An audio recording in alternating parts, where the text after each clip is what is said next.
Olá, boa noite. Terça-feira, 1º de março. Veja agora os destaques de hoje aqui no Segunda Edição. Tanque cheio, pneu calibrado e paciência. Ao vivo, o movimento de retorno do litoral. Polêmica na volta às aulas. Crianças de até 12 anos retornam às salas de aula de máscara ou sem máscara. Será que vai dar confusão? Aflição e final feliz. Bebê se engasga com leite materno, mas conta com a ajuda de anjos da guarda. Já já os detalhes.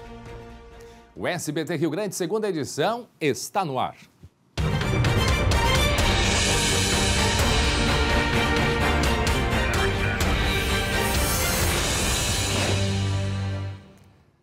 Agora o nosso assunto é o movimento de retorno do litoral. 65 mil veículos devem passar até esta noite pela Freeway em direção a Porto Alegre.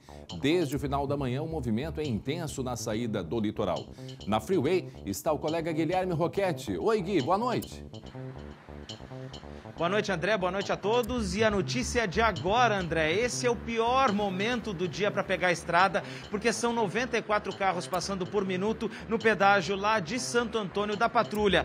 Já retornaram aqui em direção à região metropolitana só hoje 50 mil veículos desses 64 mil que são esperados pela CCR. Com esses 94 carros por minuto lá na região de Santo Antônio, André, isso significa que a Freeway já está quase parando durante toda aquela extensão, desde a saída lá, o entroncamento com a 101, até a região do pedágio. E é por isso que o acostamento está neste momento liberado, desde as 6 horas da tarde o acostamento está liberado para o uso, mas o inspetor Felipe Bart da Polícia Rodoviária Federal nos explica, André, que é preciso estar atento ao uso desse acostamento, inspetor. Qual é a recomendação? Boa noite. A recomendação é sempre verificar a sinalização.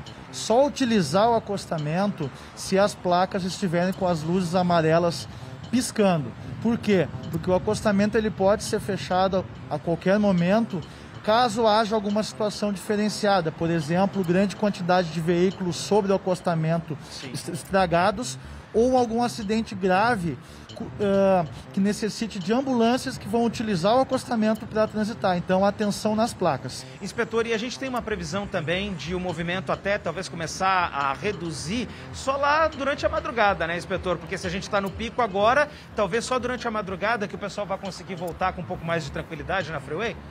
Exato. Fica a dica. Viaje a hora que tu quiser viajar, mas tenha paciência, respeite as leis de trânsito e viaje sempre a hora que tu tiver condições. Não adianta deixar para de madrugada a viagem e tá com sono, cansado, se envolver num acidente porque não aguentou dirigir aquela hora que tu tá acostumado a dormir. Perfeito.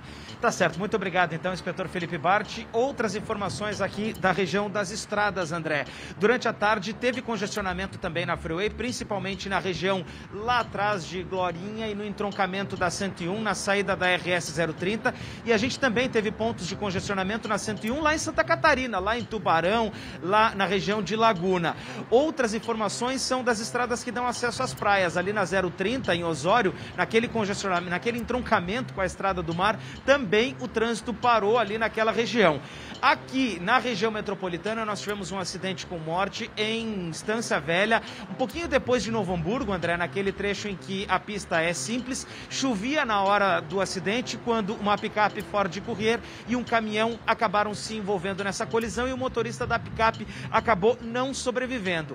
Na BR-386, em direção ao norte do estado e principalmente na região aqui do Vale do Taquari, a gente tem uma previsão de movimentação intensa até amanhã, tanto num sentido de ida para o interior do estado quanto de retorno para cá.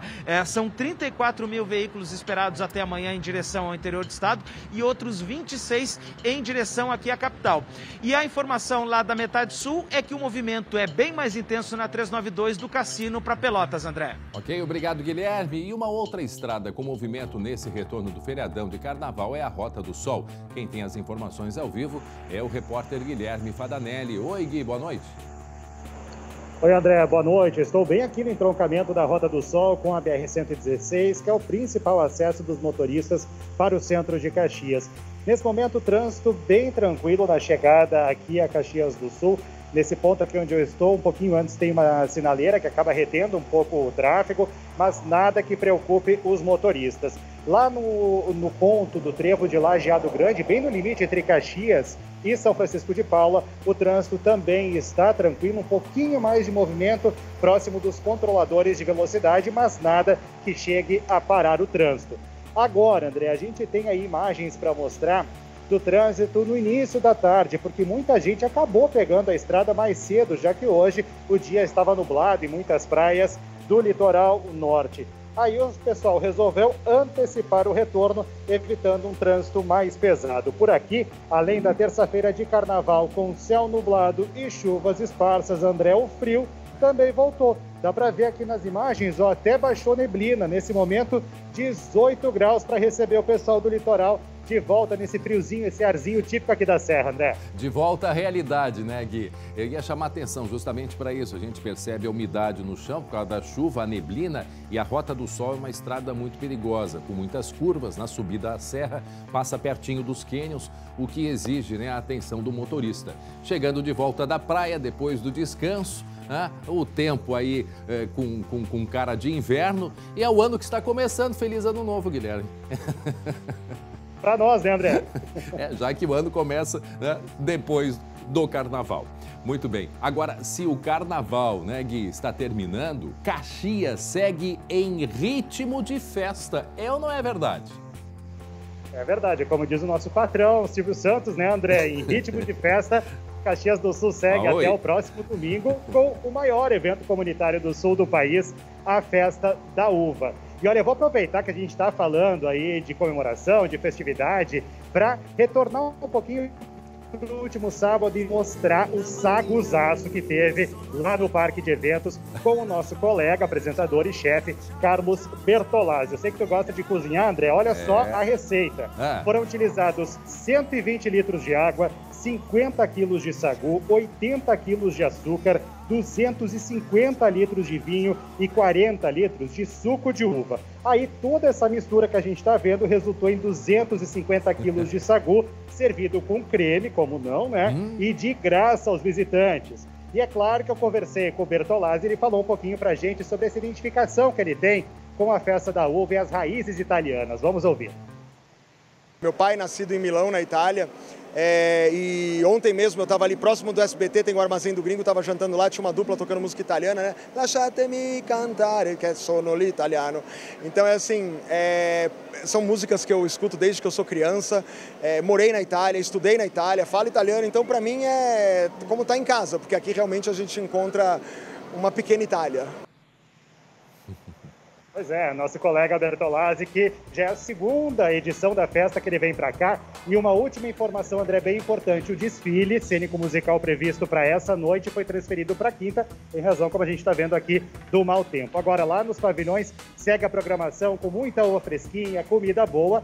E, é claro, tem que dar aquela passadinha na casa do SBT, né? Sim, a programação completa está em festadauva.com.br. Volto contigo em Porto Alegre aqui, ó, André, fugindo do friozinho. Cara de inverno, né? Cara de inverno nesse retorno do carnaval. Obrigado, Fadanelli, direto da região da Serra. Bom, agora o assunto é a questão das máscaras. Polêmica. As escolas gaúchas retomam amanhã as aulas em meio a essa discussão. Eu estou falando justamente do decreto estadual que flexibiliza o uso de máscaras para quem tem menos de 12 anos. Um grupo de pais não gostou desta decisão e a discussão foi parar na Justiça. Na Justiça, a Associação de Mães e Pais pela Democracia pede a derrubada do decreto, temendo mais contaminações pelo coronavírus. Na prática, a intenção é fazer com que crianças acima de 5 anos sejam obrigadas a usar máscara, e não apenas aquelas com mais de 12 anos. As professoras não vão saber discernir quem pode e quem não pode. Daí tem que ver, até 12 anos pode, quem tem menos não precisa, recomenda, pede. Então, um enorme esforço para não fazer segregação, né, e grenalização dentro da escola, os que usam máscara e os que não usam máscara. A discussão acontece na véspera do retorno às aulas após o carnaval. Entre médicos, o medo é de um novo crescimento de casos de Covid-19 por conta das aglomerações registradas. A doença circula entre nós. Nesse momento agora, de volta às aulas, pós-carnaval, isso seria um ambiente propício para uma disseminação ainda maior da infecção. Então, certamente, nesse momento, não é adequado. O governo do estado afirma que a decisão se baseia em um parecer técnico e que a recomendação sobre o uso de máscaras permanece para crianças de 6 a 11 anos de idade, principalmente aquelas que convivem com pessoas do grupo de risco. Mesmo assim, a Justiça deu um prazo até quinta-feira para que o Palácio Piratini se manifeste sobre a reclamação da Associação Mães e Pais pela Democracia de que o decreto estadual fere a legislação federal. Enquanto isso, mesmo com a possibilidade de adotar medidas mais restritivas, a Prefeitura de Porto Alegre vai seguir a regra estadual. Estamos vacinando essas crianças, né? Elas estão imunizadas, têm uma proteção maior, então a gente pode abrandar algumas regras que a gente vinha, né, seguindo anteriormente. O decreto municipal já trazia somente uma recomendação, já não trazia mais uma obrigatoriedade, né, para crianças acima de 3 anos. Na capital, o índice de crianças vacinadas está em cerca de 60%, mas no estado é menor, 40%. O que acende um alerta entre médicos. Se a gente for olhar as emergências, existem casos novos sendo detectados de Covid. Temos que proteger os pequenos e que os pequenos também consigam nos proteger. Muito bem, e falta menos de uma semana para o prédio da antiga sede da Secretaria Estadual da Segurança Pública virar o chão. Os preparativos para a implosão da estrutura já começaram. Nós vamos até a redação conversar com a Yasmin Luz. Oi, Yasmin, boa noite. Oi, André, boa noite para ti, boa noite a todos que nos acompanham. Começou porque telas de proteção começaram a ser colocadas ao redor do prédio, que foi destruído em julho do ano passado por um grande incêndio. 4 camadas serão instaladas para evitar que durante a implosão os pedaços da construção, então, sejam arremessados para fora da área de risco. Esse trabalho deve terminar na sexta-feira. Os explosivos serão detonados na manhã do próximo domingo, dia 6 de março. A implosão do antigo prédio da Secretaria de Segurança Pública vai provocar bloqueios no trânsito, mudanças no transporte coletivo e esvaziamento de imóveis próximos. Importante, André, a via deve ser bloqueada a partir das 8 horas da manhã do próximo domingo. Essa liberação será conforme a avaliação da área após a implosão, mas a previsão é de que até meio-dia já tenha sido liberado, só que isso só será informado, então, no dia pela IPTC, pela PRF e pelas demais autoridades. Mas atenção, então, no domingo, ninguém passa ali perto, porque vai ser implodido o antigo prédio da Secretaria de Segurança Pública, que foi destruído por um incêndio no ano passado. Tá certo, obrigado, Yasmin. E atenção, teve tiroteio na Serra Gaúcha. Um homem foi morto e outros 2 baleados hoje à tarde em Farroupilha. 5 ocupantes dentro de um carro dispararam contra as vítimas na rua João Fabro Filho. Em seguida, fugiram em direção a Caxias do Sul. O veículo foi encontrado incendiado. 3 homens foram presos e a polícia segue buscando 2 suspeitos de participação neste crime. Muito bem, e a polícia encontrou um arsenal com o homem suspeito de tentar matar os próprios pais. Isso aconteceu no norte do estado, no final da madrugada e início da manhã. É o destaque que abre o nosso Giro de Notícias. Diversos tipos de armas, munições, R$5.000 e até uma luneta. Foi o que a polícia localizou com um homem de 31 anos preso por tentar matar o pai e a mãe em São Martinho. As vítimas foram agredidas e baleadas. O suspeito atirou também contra policiais. Um sargento foi atingido de raspão por um dos disparos. As vítimas foram levadas ao hospital. A noite passada foi de folia e confusão em Porto Alegre. As aglomerações aconteceram na Orla do Gasômetro e no bairro Cidade Baixa. No local, a Brigada Militar precisou usar bombas de efeito moral para dispersar o público. Socorro rápido! Uma bebê de 17 dias foi salva por voluntários depois de se engasgar com leite materno em Sapucaia do Sul. Entre o atendimento e a chegada ao hospital, foram aproximadamente 9 minutos. A criança passa bem. E agora um recado para todos nós do colega Marcelo Chemali. Olha, pessoal, na pandemia a gente precisa se proteger, não é mesmo? Usar máscara, fazer distanciamento social e higienizar as mãos. E para cuidar da higienização, a Farmácias Associadas tem o produto perfeito, o álcool gel Revitart Basics. Feito de álcool 70 graus e NPM, ele será o seu aliado na eliminação de vírus e bactérias. Além disso, ele conta com um hidratante de aloe vera, para suas mãos não ficarem ressecadas após o uso. E sabe o melhor? Ele dispensa o enxágue, sendo perfeito para deixar sempre perto de você. Vamos nos proteger? Encontre o álcool gel Revitart Basics em toda a rede Farmácias Associadas. Usando sempre o seu cartão de vantagens, ele sai por apenas R$ 14,99. Aproveite! Grande pessoal, Marcelo Chemalha, amanhã de volta ao segunda edição. E você vai ver daqui a pouco o movimento de retorno do feriadão. Guilherme Roquette. Pois é, André, a movimentação estabilizou agora depois daquele pico que a gente já informou no início aqui do segunda edição. Mas daqui a pouco eu volto, inclusive, com a informação sobre a previsão do tempo para quem vai pegar a estrada amanhã. Já estamos de volta com o SBT Rio Grande, segunda edição. Para lembrar que passou a valer hoje a nova regra de isenções nos ônibus aqui de Porto Alegre. Parte dos passageiros que antes tinham gratuidade, agora precisa pagar tarifa.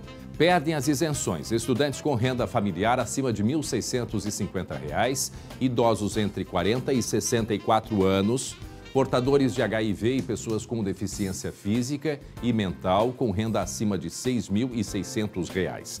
Além deles, professores, oficiais de justiça, carteiros, agentes de fiscalização, guardas municipais e ex-combatentes, e policiais militares e bombeiros que não estejam trabalhando. O projeto com as alterações foi aprovado pela Câmara de Vereadores em novembro. A lei foi sancionada em 30 de dezembro.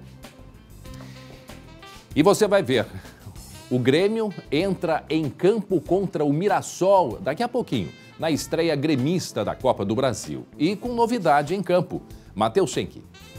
Mas antes de falar de Copa do Brasil, a gente te lembra da Libertadores. Daqui a pouquinho, 9h15, tem Fluminense e Milionários pela segunda fase preliminar. Jogo de volta depois de o Flu vencer por 2-1 na Colômbia. Em tese, tudo certo para o time do Abel Braga avançar. Será? Fique ligado no SBT para descobrir. Agora sim, Copa do Brasil. Essa é a provável escalação para o jogo do Grêmio contra o Mirassol, no interior paulista. Notou ali na frente? Diego Souza confirmado. Já Vijaçante e Ferreira ficam fora da partida. O paraguaio ainda não está pronto depois do traumatismo craniano que teve no sábado.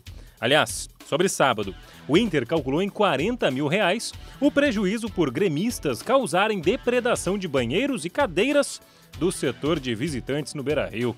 A conta vai para o Grêmio. A conta vai para o Grêmio. Vamos ver se o Grêmio vai pagar. Aí já é uma outra história. Vamos ao vivo até a Freeway. Muita movimentação na volta, o retorno do litoral norte. O Guilherme Roquette está lá e a gente percebe a movimentação ao vivo aqui no SBT, né, Guilherme? Exatamente, André. O que aconteceu ainda ali na faixa das 7h20, um pouquinho antes da gente entrar no ar aqui, André? Deu um pico de mais de 90 carros por minuto lá no pedágio de Santo Antônio da Patrulha da Freeway. Esse foi o ápice da movimentação aqui na saída do litoral. Mas agora essa movimentação por lá em Santo Antônio da Patrulha, baixou para 66 carros por minuto. Então agora a situação que a gente tem é, aquele pico já está no meio do caminho, né, André? Já está perto do pedágio de Gravataí, que tem uma movimentação agora de 86 carros por minuto. Mas a saída do litoral melhorou um pouco desde que a gente começou a conversar aqui no SBT Rio Grande, segunda edição. Já não tem mais congestionamento no entroncamento ali da BR-101 em Osório e também na entrada da Freeway da RS-030. O trânsito já está um pouco mais tranquilo por lá. O problema agora na Freeway tá, o André, em 2 pontos da região de Glorinha, que ficam um pouco antes do pedágio de Gravataí. Ainda em Glorinha, né, tem esses 2 pontos de retenção, um deles, inclusive, com situação do motorista ter que parar o carro e ficar naquele arranca e para, né? Essa é a condição que a gente tem aqui na Freeway. Deixa eu te contar, André, que aqui, ó, a movimentação na chegada em Porto Alegre, ela é intensa, mas é tranquila. A gente não tem congestionamento aqui na chegada, é só manter aí os 80, 70 km por hora. agora que o pessoal pode vir com bastante calma. E deve se confirmar, então, talvez até superar aquela expectativa de 65 mil carros que passem hoje, ainda hoje, aqui pela Freeway, em direção à capital gaúcha. Esse trânsito mais intenso, André, ele só vai reduzir quando a gente chegar lá mais para a noite aqui na região metropolitana, só por aí que vai diminuir. Então, quem está mais acostumado a viajar de noite pode pegar o carro, pode sair tranquilo para a estrada que vai enfrentar uma melhor condição. Agora, se tu vais deixar para sair amanhã, deixa eu te dar uma outra informação, André. Tempo bom em quase todo o estado, não vai estar nublado como está agora aqui na região metropolitana, o sol deve abrir e tomar conta principalmente das estradas aí para o sul e para a região central do estado. Só deve ter chuva no norte e na divisa com Santa Catarina. Então quem está vindo lá do estado vizinho pela 101 ainda pode pegar algum tipo de chuva no caminho. Mas já aqui dentro do Rio Grande do Sul, aí sim, aí a gente não deve ter mais problema, o sol deve predominar nessa quarta-feira de cinzas para voltar ao trabalho com o pé direito e sol na cuca, André. Lembrando que amanhã o movimento também deve seguir intenso nesse retorno, tanto pela Freeway quanto em outras rodovias que vêm do interior, né, Guilherme? Exatamente, André. Uma delas, a BR-386, que, como eu disse, deve ter movimento, inclusive, André, nos dois sentidos, porque quem vem do litoral para cá, para a região metropolitana, segue daqui pela 386 para ir para Lajeado, para ir para Marques de Souza, Passo Fundo, enfim.